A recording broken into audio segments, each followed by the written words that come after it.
Hello everyone, it is my great pleasure to present this topic in 27th International Nursing Conference. Dr. Anjuli, President of Institution of Nursing Science, Keimyung University, and Dr. Nayan Kim, Dean of Nursing College, Keimyung University. Thank you for inviting me in this wonderful conference. My topic is current status and prospect of Korean nursing education with COVID-19. 네, 국제학술대회니까 제가 영어로 인사드렸고요. 본론부터는 한국말로 하도록 하겠습니다. 제가 말씀드릴 주제는 영어로는 Current Status and Prospect of Korean Nursing Education with COVID-19. 이 COVID-19, 우리나라는 코로나19 이렇게 얘기하죠. 코로나19 감염증 팬데믹 상황에서 한국 간호교육의 현 상태는 어떠하며 프로스펙트 앞으로 전망은 어떠한지를 같이 한번 살펴보도록 하겠습니다. 목차는 COVID-19 팬데믹 한국 상황에서의 코로나19 상황을 한번 살펴보고요. 그 다음에 이 코로나19 팬데믹 상황에서 한국의 교육, 전반적인 교육에는 어떠한 변화가 있었는지 살펴볼 것이고요. 그리고 코로나19 상황에서 한국의 간호교육, 즉 이론교육 중심으로 간호교육에는 어떤 변화가 있었는지 살펴보고, 그리고 아주 중요한 핵심 부분이 우리가 임상 실습을 해야 되는데 코로나19 사태로 인해서 병원에서 임상 실습을 할 수 없는 문제가 발생했죠. 그래서 그런 상황에서 임상 실습 교육이 어떻게 이루어졌는지 하는 그 변화를 살펴보고요. 마지막으로 Prospect of Post-COVID Nursing Education 해서 전반적으로 이 코로나19 팬데믹 상황과 함께 또는 이 상황 후에 간호교육은 어떻게 변해야 할 것인지 그 전망이 어떠한지를 같이 살펴보도록 하겠습니다. 물론 세계적으로 코로나19 팬데믹 상태가 굉장히 심각하고 하지만 한국에서도 우리가 만만치 않게 어려운 과정을 거쳐가고 있습니다. 특히 2월 3월에 올 2020년 2월 3월에 대구에서는 굉장히 큰 어려움을 겪었었죠. 그래서 코로나19 COVID-19 팬데믹 대구 상황을 살펴보시면요. 2020년 2월 18일 대구광역시에서 첫 환자 31번 환자가 발생을 했습니다. 그 다음날 10명, 그 다음에 그 10명 생기면서 이게 보통 일이 아니라는 판단이 있었기 때문에 이 1차 대유행에 대비하기 위해서 중앙방역대책본부, 중수본, 방대본 이런 데서 대구에 특별대책반을 파견을 했고요. 2월 20일 날 23명이 확진됐고 주로 신천지 대구교회 교인들 중심으로 다수의 환자들이 발생을 했습니다. 그리고 2월 21일 50명의 환자가 확진이 됐는데 이때부터 대구시에서 이게 굉장히 큰 문제이고 이대로 둘 수가 없구나. 이게 큰 해결책이 있어야 되겠다 하고 그때 대구 계명대학교 동산병원 우리가 지금 계명대학교 대구 동산병원 그러니까 작년에 우리가 이사를 왔는데 이사 오기 전에 동산병원으로서 모든 기능을 하던 그 대구 동산병원이 마침 빈 병실을 활용할 수 있는 공간이 있었기 때문에 정말 선도적으로 대구시의 이런 어려운 문제를 해결하기 위해서 선도적으로 대구 계명대학교 대구 동산병원이 코로나19 지역 거점 전담병원으로 지정하게 되었습니다. 대구의료원은 국립기관이기 때문에 가능한 것이지만 사립기관인 계명대학교 대구 동산병원이 대구 시민의 이런 팬데믹 사태에 대해서 대비하기 위해서 기꺼이 시설을 내어놓고 이 대구 시민의 어려운 감염병 환자 치료 간호를 담당하기로 나서게 되었습니다. 2월 26일 178명, 2월 29일 무려 하루에 741명의 환자가 주로 대구에서 확진이 됐습니다. 그래서 쭉 지나가서 4월 10일 드디어 대구에서 코로나 환자가 0명이 되는 그런 상황이었고 그 사이에 많은 분들이 경험하고 기억하고 계시기로 정말 대구는 시내가 완전히 텅텅 비었고 다니는 차라고는 이렇게 119 구급차만 환자를 이송하는 그러한 정말 전대미문의 사태를 거치게 되었습니다. 계명대학교 대구동산병원이 감염병 전담병원으로 지정되었는데 그것은 대구동산병원이 1899년 서양 선교사 닥터 존슨 박사님이 제중원을 설립하실 때 그때부터 한국에 굉장히 많은 전염병, 한센병이나 말라리아, 홍역 이런 큰 한국의 유행병이 감염병이 유행됐을 때 대구동산병원이 항상 그 치료의 천병 역할을 하고 중요한 역할을 하였습니다. 그래서 정말 망설임 없이 시민을 위해서 2월 21일 코로나19 지역 거점 병원으로 내어놓고 함께 환자 치료 및 간호를 하게 되었습니다. 그리고 이제 에피소드도 많은데요. 그리고 첫 환자를 받았을 때 2월 21일, 22일 이때 첫 환자를 받았을 때 과연 그 환자가 있는 병동에 누가 들어갈 것인가 이렇게 됐을 때 2명의 의료인이 함께 같이 들어갔어요. 그 들어간 사람이 경험이 많은 수간호사 한 분과 감염내과 의사 두 분이 솔선수범해서 이 레벨 D 방호복을 입고 들어가서 환자 간호를 시작하게 된 거죠. 그래서 166일 동안 지역 거점 병원으로서 정말 수많은 환자를 간호하고 치료하고 치유하고 쾌유시키고 이렇게 하고 2020년 8월 4일 전담병원에서 해제가 되었습니다. 병원장님이 그 인터뷰를 하셨는데요. 다시 이런 상황이 발생한다면 우리는 또다시 뛰어들 것이다. 이렇게 말씀하셨어요. 166일 동안 429명의 의료진이 투입됐는데 이 의료진들은 대구동산병원이나 계명대학교 동산병원의 의료진은 물론이고 전국 각지에서 파견되어 온 의료진들이 같이 정말 이 코로나19 환자들을 치료하기 위해서 투입이 됐죠. 그런데 정말 중요한 것은 자체 내의 의료인들은 무감염이라는 거예요. 이 긴 시간 동안 코로나 환자를 돌보고 했지만 철저하게 감염 관리를 하고 조심을 해서 저는 의료인 무감염이고요. 누적 치료 환자 수는 지금까지도 가장 많죠. 전국에서 가장 많습니다. 1067명의 코로나 환자를 케어했고 퇴원이 981명, 전원 ICU 같은 데로 전원한 게 64명, 안타깝게도 사망한 경우가 22명 이런 치료 실적을 거두었습니다. 그리고 안철수 국회의원 부부가 봉사활동을 했고요. 이 안철수 국회의원 부부가 대구동산병원에서 봉사활동을 하면서 정말 이 대구동산병원에서 이루어지는 코로나19 환자의 치료 및 간호가 정말 눈물겹게 잘 이루어지는 현장을 보시고 그때 간호부원장을 하고 계셨던 최연숙 부원장님을 정말 정치 현장으로 나와서 이러한 어려운 감염병 상황이나 국민의 건강 관리를 위해서 중요한 역할을 해주셨으면 좋겠다 해서 비례대표, 국민의당 비례대표 1번으로 당선되셔서 국회에 입성하여 지금 아주 중요한 그 건강 관련 업무를 하고 계십니다. 그리고 그게 끝이 아니었어요. 저희들이 1차 대유행을 지나서 8월 2차 대유행, 12월 3차 대유행 시기에 지금 우리가 접어들어 가지고 있는데 부산 지역에서 환자가 20명, 30명 이렇게 그 지역에서 감당할 수 없을 만큼 많은 환자가 생겼을 때 우리 대구 지역에서 우리가 2월, 3월에 정말 어려웠을 때 광주에서 전국에서 대구 환자를 받아줬습니다. 그래서 그런 그 서로 돕고 갚는 이러한 중요한 의미로 또 대구동산병원의 부산 환자들이 지금 50여 명 가까이 와서 코로나19 치료를 받고 있습니다. 1차 대구에서 1차 대유행 기간 동안 정세균 국회의장이 대구 현장에서 지휘를 하셨고요. 그때 굉장히 중요한 한 포인트는 대구를 우한처럼 봉쇄하지 않았습니다. No blockade. 우리는 봉쇄당하지 않고 봉쇄하지 않았습니다. Just self quarantine.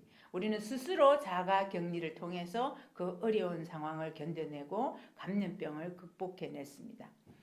이렇게 동성로가 텅텅 비었죠. 동성로가 텅텅 비었고 동대구역이 이렇게 텅텅 비었습니다. 이런 상태로 대구 시민들은 부모님들은 자식들에게 대구에 얼씬거리지도 말아라. 얼씬거리지도 말그래. 이렇게 얘기했고요. 그리고 자식들이 타 지역에 있는 자식들이 부모님을 대구가 위험하니까 뭐 경기도에 와 계세요. 서울에 와 계세요. 이렇게 얘기했지만 대구 시민들은 나는 아무데도 안 갈 거다. 안 갈 기다. 대구를 지키고 대구에서 잘 이 문제가 해결되도록 할 거다. 그렇게 하면서 자식들을 못 오게 하고 본인들이 철저하게 방역을 하고 철저하게 감염 관리함으로써 이 어려운 1차 대유행 시기를 지나와서 이렇게 문제가 해결됐습니다. 대구 시민들 화이팅입니다. 그리고 이제 전국적으로 성금이 답지됐고요. 대구 시민이 최강 백신이다라는 그런 캐치플레이즈도 생겼습니다. 그리고 1월 20일에서 5월 31일까지 대구 등의 전국 120개 병원 코로나19 환자 치료한 3만 4천여 명의 의료진에게 또 수당을 주기로 국가에서 결정을 했습니다. 현재 대구의 상황을 보시면은 1차 대유행 때 정말 이렇게 시작해서 이렇게 한두 명 시작해서 700명, 800명까지 이렇게 올라갔다가 2차 전국적으로 2차 대유행일 때는 대구는 조용합니다. 전국적으로 3차 대유행에 서울에 지금 하루에 300명 가까이 생기고 있지만 대구는 5, 6명, 7명 정도로서 조용하게 이렇게 지나가고 있습니다. 현재 2020년 12월 3일 기준으로 본다면 대구 환자가 7,250명, 전국 환자의 20.31%를 차지하고 있습니다. 사망자는 200명입니다. 그러면 이 코비드19의 대한민국 전체 상황은 어떤가를 보시면은요. 12월 3일 현황으로 보시면 확진 환자가 35,703명, 사망자가 529명입니다. 이제 현재 어렵게 우리가 생각하고 있는 것이 1차 2월, 3월 1차 대유행 팬데믹 때는 대구에서 주로 환자가 발생했어요. 그 다음에 이제 전국적으로 봤을 때 8월에 2차 팬데믹이 있다가 어느 정도 조정이 되다 겨울로 들어가면서 3차 팬데믹, 지금 3차 대유행 시기로 12월에 굉장히 많은 환자들이 생기고 있어서 전 국민들이 이제 걱정을 하고 조심을 하고 있습니다. 여기에 비해서 전 세계적인 코비드19 상황은 더 지금 문제가 심각하다고 봐야 되겠죠. 글로벌 상황을 보시면 이렇게 빨간데 특히 미국이 이제 가장 어려운 상황에 지금 놓여갖고 있고요. 그 다음에 인도, 유럽, 아프리카 이렇게 동아시아는 오히려 좀 선방하고 있는 상황이고요. 이렇게 많은 나라들이 어려움을 겪고 있습니다.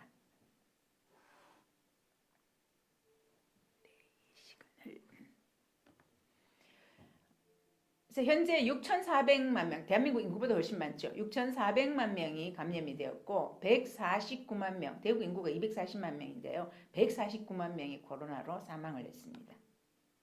예, 그래서 전반적인 상황을 살펴봤고요. 그 다음에 코로나19로 인한 한국의 교육 변화를 보시면은 한국이 코로나19 대응을 위해서 교육 정책을 추진한 것은 이제 1월 말 2월부터 시작을 했기 때문에 3월에 개학을 해야 됐었는데 3월에 개학을 거의 못했습니다. 3월에서 여기 보시면 3월 2일에서 4월 8일까지 계속 연기해서 휴업을 했고요. 그 다음에 온라인 개학을 4월 9일부터 시작을 했습니다. 고등학생, 고3, 중3부터. 그 다음에 4월 16일부터 고1, 2, 중1, 2 초등학생. 그 다음에 유치원은 4월 20일. 초등학교 저학년은 4월 20일 이렇게 이제 온라인 개학을 했고요. 대학은 초반에 3월 2일부터 3월 13일까지 2주 정도 휴업을 하고 3월 16일부터 대부분의 대학에서 온라인 개학을 해서 15주 수업을 하는 형태로 유지가 됐습니다. 2학기에는 대부분의 대학이 대면과 비대면을 혼용해서 아주 학생 수가 적거나 하는 경우에는 대면 수업을 하고 또 실기나 실습 수업은 대면을 하고 이론 수업이나 대규모 수업은 온라인으로 하고 이렇게 혼용을 해서 하고 있습니다. 이렇게 그 온라인 수업으로 개학을 하게 되면서 우리나라는 그 EBS 온라인 클래스와 그 한국교육학술정보원의 e학습터 이 시스템을 많이 활용해서 특히 이제 초등학교는 이 시스템을 이용해서 비대면 수업을 진행을 했던 거죠. 그래서 시작할 때는 이 상황은 일방향만 할 수 있었어요. 교사가 수업을 전달할 수만 있었는데 지금 이제 12월 들어와서 이 시스템을 대대적으로 보완을 해서 이 EBS 온라인 클래스나 e학습터가 쌍방향 수업이 가능하도록 수정 보완이 되었습니다. 그다음에 초반에 쌍방향 수업은 주로 이제 줌을 가지고 줌으로 교사와 학생들 같이 줌 수업을 통해서 서로 질문도 하고 토의도 하고 이렇게 주로 진행을 해 왔습니다. 그런데 이렇게 비대면 온라인 수업을 하면서 여러 가지 문제가 발생을 했지요. 그래서 학생 측의 문제를 보면 이게 학생이 자발적으로 수업을 하는 게 아니고 틀어놓고 딴 행동을 해도 알 수가 없다라는 거죠. 그래서 자발적이지 않은 학생을 통제하고 가르치기에는 이 온라인 비대면 수업이 근본적으로 한계가 있더라. 그러니까 초등학생이나 이런 경우에는 학부모가 옆에서 같이 도와줘야 되니까 맞벌이 부분은 도와줄 수가 없어서 학습 격차가 더 생긴다. 이런 문제가 있습니다. 그리고 또 이제 우리나라가 굉장히 인터넷 강국이긴 하지만 이런 수업을 해보니까 접속 장애가 생겼고요. 학습 효율성이 저하됐고 특히 이제 학습 격차, 저소득층의 취약계층의 교육 장비가 부족하거나 와이파이가 안 된다거나 그래서 교육기회 불균등, 그래서 학력 격차가 잘하는 아이들은 아주 더 잘하고 아주 못하는 애들은 더 못하고 중간이 또 못하는 식으로 내려가고 이런 식으로 학력 격차가 많이 생겼다라는 문제점이 노출이 되었습니다. 그 다음에 아무래도 온라인 비대면 교육은 인성교육이나 인간관계, 아이들이 서로 만나서 친구를 사귀고 해야 되는 그런 사회성 교육 기능이 약화되는 문제가 있었고요. 또 사생활이 노출된다거나 그리고 이 온라인을 계속 하루 종일 수업을 보다 보니 스마트 기기에 너무 과도하게 노출되는 그런 문제들이 발생하게 되었습니다. 그 다음에 이런 비대면 온라인 수업의 교수자 측에서 문제가 굉장히 많았죠. 특히 이제 교수자들이 디지털 리터러시, 굉장히 이 디지털 수업기기를 잘 다루는 평소부터 해왔던 교수가 있고 또 평소에는 그냥 대면 수업으로만 하던 사람이 있었기 때문에 이 온라인 수업 생성 기술의 차이가 있었고 그러다 보니 온라인 수업의 품질의 차이가 있었고 학부형들의 불만이 생기게 되고 이런 게 됐죠. 그 다음에 교사 쪽에서 볼 때는 수업 자료 다 만들어야 되고 또 동영상을 찍어야 되고 또 대면으로 하는 것과 같은 줌을 또 해야 되고 여러 가지를 해야 됐기 때문에 수업 자료 제작, 수업 진행, 학생의 개별 진도 점검 등의 업무가 굉장히 과다했습니다. 그리고 교사에 대한 이런 그 동영상이 돌아다닌다든지 이렇게 사생활이 노출되고 또 학부모의 과다한 요구가 있고 좀 더 잘하기 위해서는 고기능 제품을 구입했어야 됐고요. 그 다음에 또 이제 심각한 문제가 저작권 문제. 그러니까 수업할 때는 대면 수업할 때는 편히 그냥 이렇게 썼던 사진 하나라도 이게 동영상으로 나가게 되고 대량으로 보여주게 되고 이러니까 저작권 문제에 대해서도 많이 신경을 써야 되는 그런 부분이 있었습니다. 그래서 이제 온라인 계약을 한 후에 1학기에 이제 5월 20일부터 순차적 대면 등교 학교에 가게 됐죠. 그래서 온라인 수업은 고등학교 3학년, 중학교 3학년부터 고학년부터 시작했는데 대면 수업은 5월 20일 날 유치원, 초등학교 1, 2부터 먼저 이제 시작을 하게 됐습니다.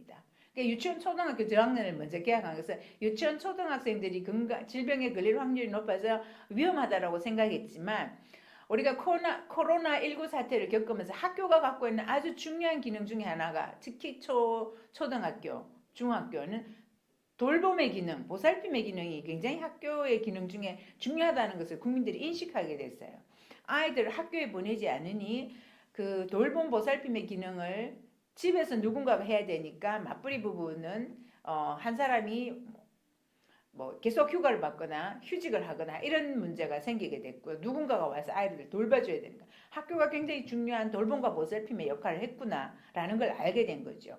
그래서 등교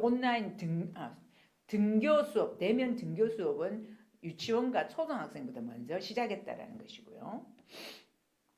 그래서 대면 수업을 했는데 이제 학교 가서 대면 수업을 했을 때 대면 수업도 이제 이 코로나19 사태에서는 어려운 점이 많았죠.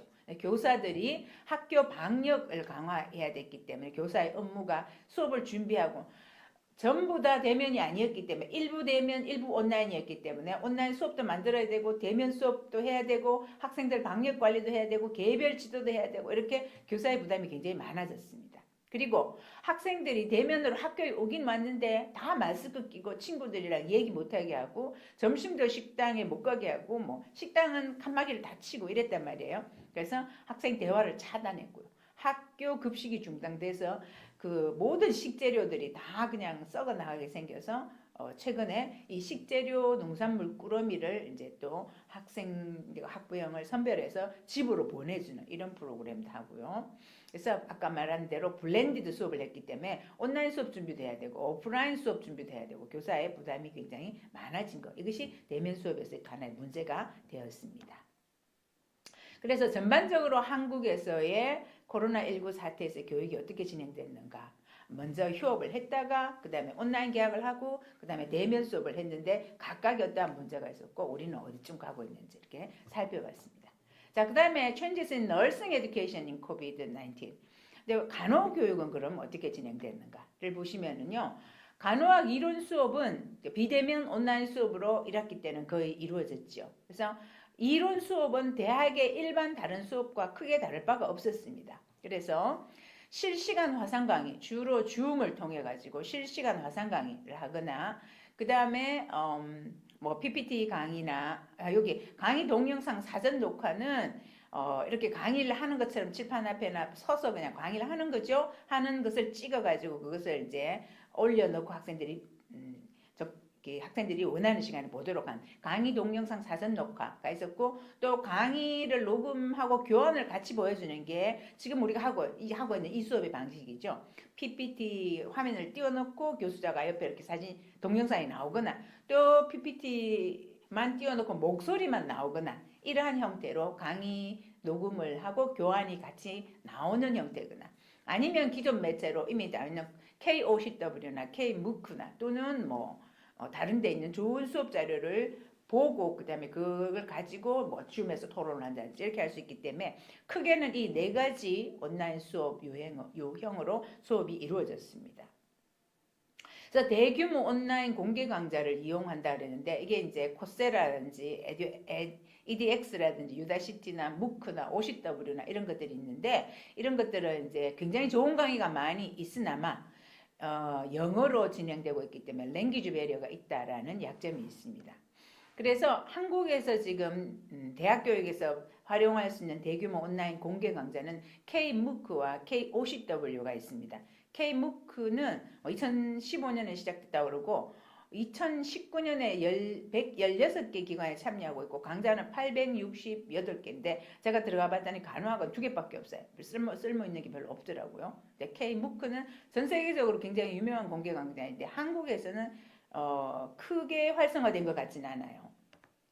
그 대신 KOCW는 코리안 오픈 코스웨어인데 2007년에 시작했고 역사는 조금 더 있고요. 고등교육 교수학습 자료 공동 활용 체제이고요. 국내외 대학에서 자발적으로 공개한 그 공개 강의들이 들어가고 있습니다. 그래서 전국에 191개 대학이 제공한 16,773개의 강의가 지금 올라가 있고요. 간호학 강의도 130개가 올라가 있습니다. 그래서 웬만한 강의는 여기 들어가 보시면은 필요한 걸 찾아서 사용하실 수가 있어요. 근데 우리나라의 어떤 교육 시스템으로 본다면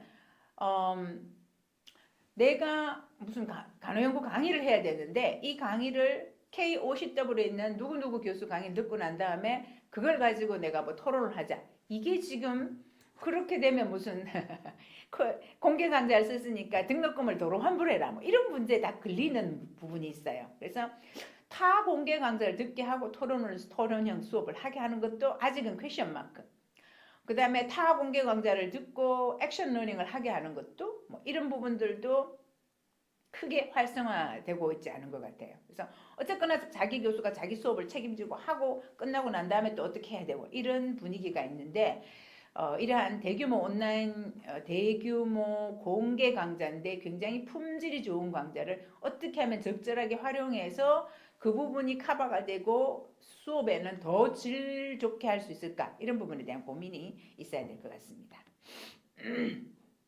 그래서 이제 외국의 경우 온라인 플랫폼을 활용하는 혁신 학교가 칸랩 스쿨. 그래서 이게 아마 뭐 초등학교나 중등학교 수학 과외처럼 수학 문제에 대한 그 그 솔루션을 주는 그런 걸로 시작을 했다고 그래요. 인도 사람이 칸이라는 사람이. 그래서 칸랩 스쿨이 지금 굉장히 활성화돼 있고, 그다음 대학으로는 미네르바 스쿨, 캠퍼스 없는 대학이죠. 전 세계 누구나 다 들어와서 여기서 공부할 수 있는데 굉장히 양질의 수업을 제공하고 토론 수업을 통해서 정말 안 할 수 없도록 해서 소규모 토론 수업이 이루어지는 그런 미네르바 스쿨 이런 것들이 있습니다. 그래서 계명대학교 2020년 1학기 수업 현황을 보시면은요. 대면 수업이 13%, 원격 동영상이 미리 찍어서 CTL에 올려놓은 겁니다. 그것이 32%, 원격 실시간 줌으로 실시간에 학생들이 들어와서 줌으로 원격 수업을 하는 게 8.4%, 그다음에 대면하고 동영상 수업을 같이 한 게 36%, 이게 제일 많죠. 그다음에 병행이 대면하고 실시간 줌한 것이 8.93%, 이렇게 해서 많은 수업들이 이제 온라인으로 이루어졌습니다. 그리고 우리 교무처장님이 계속 얘기하시는데 이렇게 걱정을 굉장히 많이 하고 있는데 학생들의 수업 만족도는 크게 다르지 않더라. 그러니까 2019년 1학기 2학기하고 2020년 전면 온라인으로 했는 거하고 수업 만족도는 크게 다르지가 않더라라는 거였고요. 원격 동영상과 원격 실시간의 만족도도 유사한 것으로 이렇게 나타났습니다. 2020년 2학기 현재 수업 현황은요. 1학기보다는 좀 낮죠. 1, 2학기 간호대학의 경우에는 1, 2학년은 비대면 온라인으로 하고 있고 3, 4학년은 임상 실습을 대면으로 하기 때문에 모든 수업도 대면 수업으로 거리두기를 하고 이렇게 진행을 하고 있습니다. 그 다음에 이제 비대면 수업을 할 때 그 동영상을 만들어야 되는데 기존 동영상을 30% 사용할 수 있도록 이렇게 해놨고요. 학생들의 요구도 조사에서는 원격 동영상 수업을 해달라는 것이 원격 실시간 수업을 해달라는 것보다 학생들의 요구도는 높습니다. 왜냐하면 학생들이 언제나 어디서나 들을 수 있기 때문에. 근데 이제 학교의 입장이나 사회 입장에서는 원격 동영상을 하면 뭔가 좀 절제가 없다고 그럴까요? 그래서 온라인으로 하려고 하면 줌으로 해갖고 한꺼번에 모여갖고 학생들이 뭐 하는지 이렇게 체크하면서 학생이 그 상황에서 수업을 들으면서 질문도 할 수 있도록 이렇게 줌으로 하는 것이 바람직하지 않느냐라는 그런 이제 분위기인데 학생들은 내가 원할 때 동영상을 듣고 또 다른 루트로 뭐 CTR의 질문이라든지 또는 SNS를 통해하고 교수자하고 또 다른 방법으로 소통을 하고 동영상 원격이 더 좋다 이런 의견도 있습니다. 그 다음에 핵심이 되는 부분이라고 볼 수 있는데요. 코비드19 사태하에서의 간호학 임상 실습 교육은 그럼 어떻게 하였는가라는 부분입니다. 실제로 이 코로나 상태에서 간호학 임상 실습 교육을 어떻게 하였는가는 정말 학교마다 좀 천차만별하게 하였는데요. 제가 그냥 일반적으로 듣기는 아무 준비 사항이 없이 병원에서는 실습을 안 받아줬기 때문에 교수들이 온라인 임상 실습을 구상하게 됐는데 아무런 준비가 없었기 때문에 하기가 너무 어려웠던 거죠. 그래서 크게 준비하지 못한 대학에서는 MSN 너싱 스킬 그 사이트에 들어가서 할 수 있는 그 학습권을 학생 아이디를 사용할 수 있도록 아이디를 사서 학생들에게 MSN에 들어가서 너싱 스킬을 온라인으로 그다음 이거 하고 그다음 이거 하고 그다음 이거 하고 이렇게 체크하면서 스킬을 했는 걸로 하고 그것을 핵심 술기를 했는 서티피케이트를 받아서 통과한 걸로 하고 그 다음에 줌으로 학생들을 컨퍼런스 하듯이 병동에는 못 갔으니까 관련되는 과제를 내주고 뭐 케이스에 대해서 발표하도록 하고 이러한 형태로 임상 실습을 진행을 한 학교도 상당히 많이 있습니다. 그러니까 우리가 준비되지 않은 상태로 임상 실습을 온라인으로 했기 때문에 굉장히 문제가 많았다고 볼 수 있는 거죠. 그 다음에 지금 7개 정도의 학교에 코비드19 사태에 대해서 임상실습, 간호학 임상실습을 어떻게 했는지 사례를 보여드릴 건데요. 이것은 그나마 학회에서 발표된 사례입니다. 그러니까 좀 잘했다라는 거죠. 우리 학교는 이렇게 좀 잘했어요 라고 학회에 발표된 2020년 임상실습 사례입니다. 그래서 서울 지역은 보면 1학기에는 대구가 1학기에는 굉장히 위기 상황이라서 대구는 1학기 전면 온라인 임상 실습을 했고 2학기는 우리 대학 같은 경우는 대면으로 오프라인으로 임상 실습을 하지만 또 부속병원이 없는 학교에서는 오프라인 대면 실습을 받아주지 않았기 때문에 아주 소규모 오프라인 대면 실습과 더 많은 부분은 온라인 실습을 아직도 하고 있습니다. 대구 이외 지역에서는 특히 서울 같은 경우는 1학기에는 3분의 1 정도 온라인 실습, 2분의 1 정도 온라인 실습, 2분의 1 정도 오프라인 실습 이렇게 혼용으로 하는 경우가 많았던 것 같아요. 그래서 여기 지금 한국간호교육학회하고 성인간호학회 두 군데서 온라인 실습을 어떻게 했느냐라고 그나마 좀 잘한 대학의 사례를 내놨습니다. 그래서 제가 그걸 정리를 했는데요.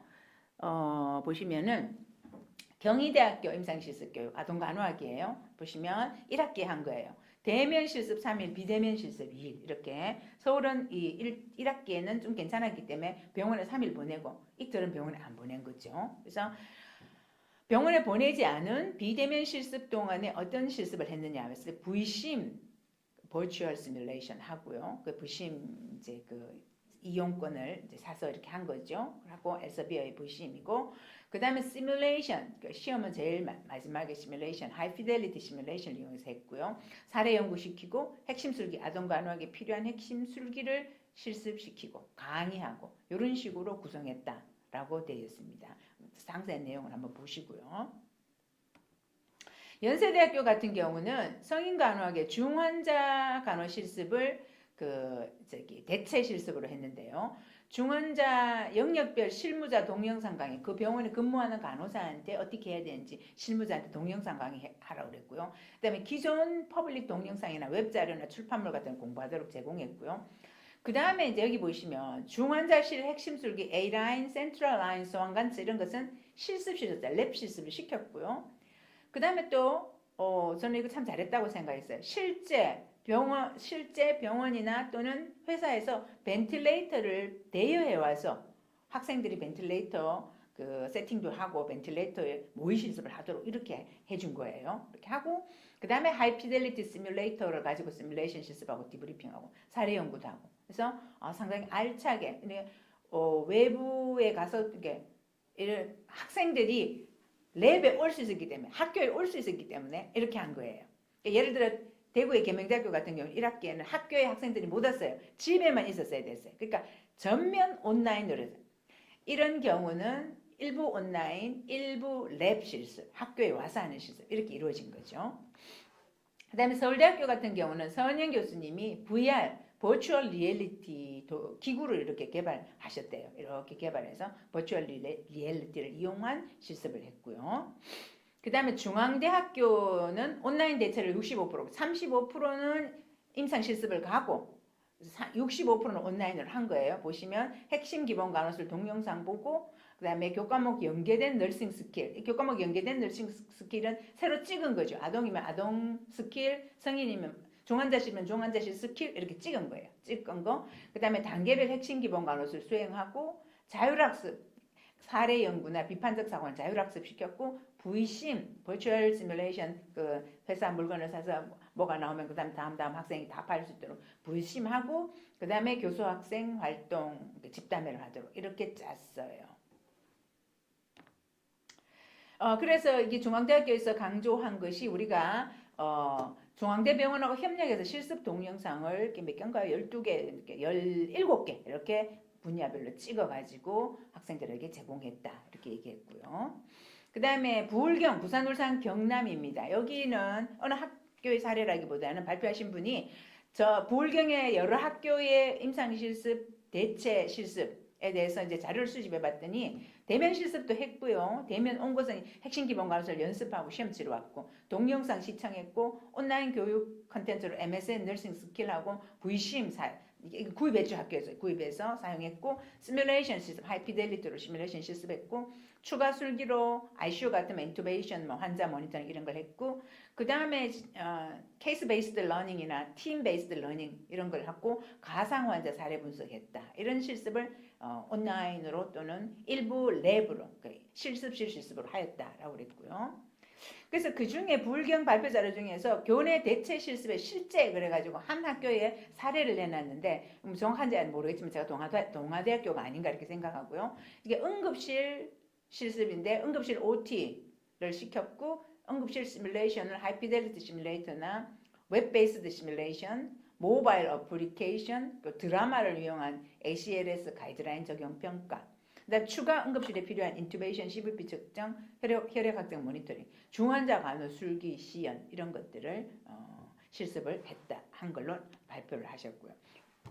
그다음에 호남 지역의 학교 이름은 안 알리고 있는 A 대학이에요. 여기 보시면 비대면 임상 실습을 줌을 활용한 오리엔테이션하고 온라인으로 MSN 너싱 스킬 학습시키고 이수증 내라고 그랬고요. 그다음 버추얼 시뮬레이션 VCM을 가지고 또 운영했고 온라인 콘텐츠로 병원 간호사의 동영상 이런 것들 보게 했고 그다음에 LMS 그 학교의 시텔이죠. 교사학습센터에서 실습 지침서 작성하게 했고 줌을 이용해서 사례 연구했고 성찰 활동하고 줌을 이용해서 역할극도 하게 하고 줌을 이용해서 윤리적 상황 시나리오 학습도 하고 뭐 줌을 이용해서 교수가 라운딩하면서 줌에서 학생들이 하고 있는 거 보고 이렇게 해줬고 이렇게 한 사례입니다.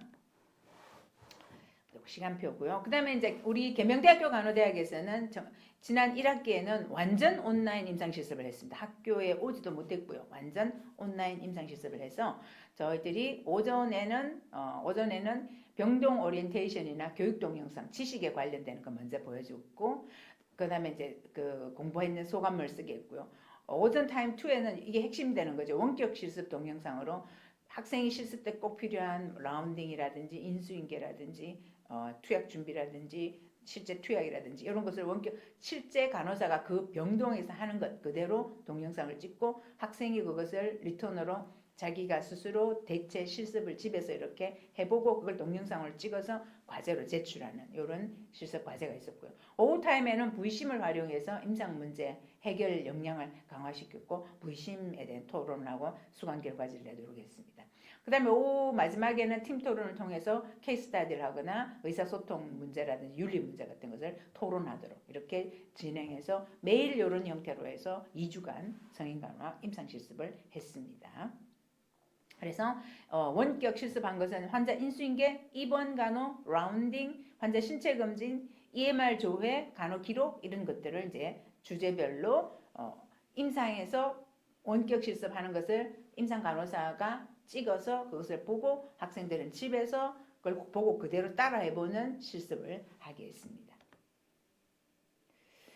그래서 계명대학교 간호대학 같은 경우는 임상실습 입문을 성인간호학 실습 들어가기 전에 임상실습 입문으로 20개 핵심 기본 간호서를 이미 다 했고요. 그 다음에 성인간호학에서 실습 동영상을 총 49개 찍었습니다. 그리고 학생들은 이 원격 실습 동영상을 보고 대체 물품을 이용해서 집에서 혼자 자가 실습을 하고 그것을 동영상을 찍어서 URL을 교수자에게 보내서 교수자가 피드백을 해주는 이런 시스템으로 진행이 됐습니다. 그래서 성인간호학 실습에 49개 동영상이 있는데 선이론 그 실습 파트 들어가기 전에 이론이 조금 덜 끝난 부분에 대해서는 선이론 동영상이 있고요. 병동 OT 동영상이 있고 그 다음에 실제로 간호 업무 원격 실습 동영상 이 부분이 굉장히 중요한 건데요. 이제 인수인계라든지 EMR 욕창 낙상, 상처관리 장루간호, 환자 라운딩, 투약간호, 그다음에 섭취 배설량 측정, 투약 준비, EKG 모니터링, S바를 이용한 의사와의 의사소통, 환자 신체 검진, 투약 원격 실습, 그 다음에 노인간호, 수술 장면 이런 것들을 실제로 다 찍어서 굉장히 중요한 교육 자료가 되고 이것은 너무나 큰 자산이어서 앞으로 어떤 수업이나 어떤 실습 때도 그대로 사용할 수 있는 굉장히 중요한 그 자료입니다. 예, 그래서 이렇게 우리가 임상 실습이 진행이 됐고요. 마지막으로 앞으로 그러면 이런 코비드 위드 코로나 또는 포스트 코로나 때 간호교육은 이러한 우리가 겪었던 경험을 바탕으로 앞으로 어떻게 나아가야 될 것인가 어떤 것을 또 집중해서 초점을 가지고 해야 될 것인가를 제가 잠깐 말씀을 드리겠습니다. 그래서 프로스펙트 앞으로의 전망, 앞으로 간호교육의 전망을 제가 크게 4가지를 말씀드릴 건데요. 간호교육의 내용을 개혁해야 되겠고 간호교육 방법을 개혁해야 되겠고 임상실습교육 방법을 개혁해야 되겠고 간호의 리더십이 더 발휘돼야 되겠어요. 그래서 그 4가지 꼭지로 말씀을 드리겠습니다. 먼저 간호교육의 내용 개혁 부분을 보시면은요. 이제 우리가 거의 5년 단위로 이런 신종 감염병이 생긴다고 예측하고 있어요. 그렇기 때문에 신종 감염병 관리에 대해서 간호학 교과 과정에서 훨씬 더 보강을 해야 되겠다. 감염병에 대해서. 그래서 예를 들자면 방호복, 레벨 D나 PAPR, 도핑 이런 것들은 핵심 기본 간호 술기 시험에 들어가야 되지 않겠느냐 이런 것들이고요. 그 다음에 굉장히 이번에 그 코로나19 사태로 대구 1차 팬데믹 사태를 겪으면서 제가 크게 느낀 점은 코로나 환자가 일반 환자도 케어를 잘해야 되지만 결국은 호흡기 중환자가 됐을 때 이 케어가 굉장히 중요하구나라는 걸 느꼈습니다. 그래서 중환자 간호, 호흡기 질환자, 대량 재해 간호 이런 부분에서 간호학에서 학부 수업에서 좀 더 강화시켜야 되겠다라는 거죠. 벤틸레이터, 에코모, CRRT 뭐 전혀 모르는 게 아니라 그런 게 원리적으로는 이런 원리는 알고 있어야 된다는 거죠. 그래서 저희들이 대구 1차 팬데믹 사태 보고서를 저희 대학에서 했는데요. 하면서 우리가 중환자를 간호할 수 있는 인력이 상시 간호할 수 있는 인력이 있어야 된다라고 굉장히 제가 강력하게 주장을 했어요. 그래서 보건복지부에서 현재 중증 환자 전담 간호사 양성 사업을 하고 있습니다. 전국 19개 병원에서. 그래서 저희들이 이 전국 19개 병원에 가서 다 중증 환자 전담 간호사 양성 교육 과정이 잘 돌아가고 있는지, 이론 교육, 모의 실습 교육, 임상 실습 교육을 적절하게 하고 있는지 지금 모니터링을 하고 왔습니다.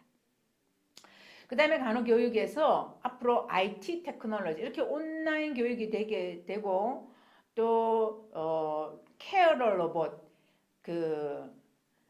이탈리아에서 코로나 환자를 케어하는데 이렇게 막 온갖 걸 다 하고 들어가야 되고 너무 힘이 드니까 로봇이 코로나 환자를 케어하고 열 재고 기본적인 건 하도록 했어요. 그러한 로봇 테크놀로지 이런 것들도 간호교육에서 우리가 신경을 써야 될 부분입니다. 그런데 이런 가르치지 않은 많은 것들을 가르치려고 그러면 굉장히 교과 과정이 헤비해져야 되잖아요. 그래서는 안 된다라는 거죠. 핵심만 가르쳐야 되니까 지금 우리가 갖고 있는 교과 과정을 검토해서 인구수가 많이 줄었다든지 줄여야 될 부분은 어떤 것인가를 생각해서 과감하게 뺄 것은 빼내고 또 새로이 가르쳐야 될 부분을 또 보충하고 이렇게 교과 과정 개편이 필요합니다.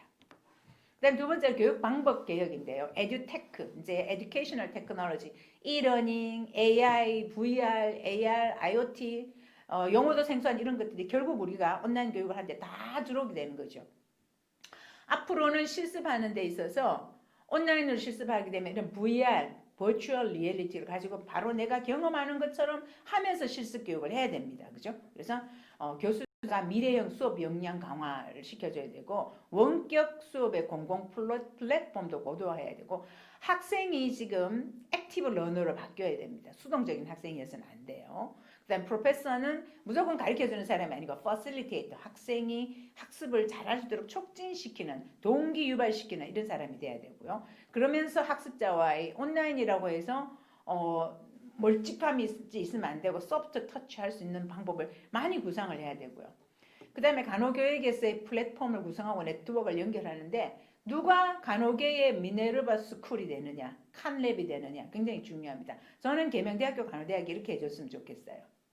그리고 이제 대학이 평생교육 역량 강화를 시켜야 됩니다. 이제 학생뿐만 아니고 이 사람이 지역사회에 나가서 재교육시키는 거, change job, 직업을 바꾸는 거, 인생 이모작, 간호사 이모작 이런 걸 할 수 있도록 만들어주는 것도 대학의 역할이 되겠죠. 그래서 교육 방법의 개혁이 필요하고요. 그 다음에 간호학의 지향점, 그래서 포스트 코비드의 인재상은 4C, Critical Thinking, Communication, Collaboration, Creativity. 제가 거기다가 하나 더 붙여서 5C라고 얘기하고 싶어요. Caring.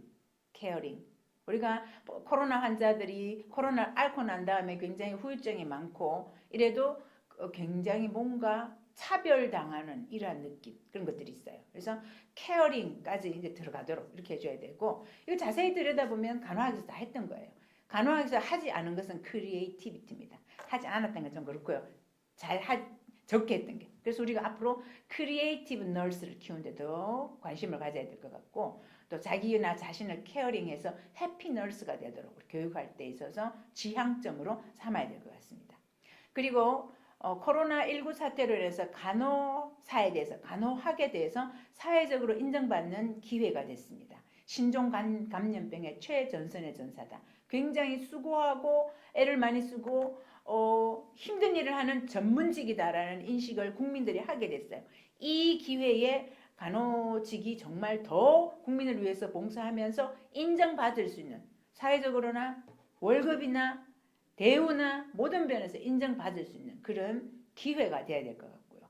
그래서 우리는 간호학에서 보건의료의 리더십, 보건의료계의 리더십을 발휘하고 사회적인 리더십을 발휘할 수 있도록 우리가 지향점을 가져야 되겠죠. 그래서 여기 최연수 국회의원님이 이제 국회에서 이렇게 토의를 하고 있습니다. 마지막으로 임상실습 교육의 개혁이 앞으로 일어나야 될 것인데 이제 온라인 시대를 거슬러 갈 수는 없습니다. 그래서 온라인 임상실습은 어떻게 해야 될 것인가를 본다면 제가 너무 고민을 하다 이런 이게 모델을 한 개 만들었어요. 그러니까 CMPOL 모델이라고 이름도 붙였는데 Clinical Nursing Practice in Online and Lab 모델. 그러니까 임상실습을 못하는 상황이 됐을 때 온라인과 실습실, 랩 실습 두 개에서 클리니컬 너싱, 임상 실습을 어떻게 할 것인가라는 모델이 되겠습니다.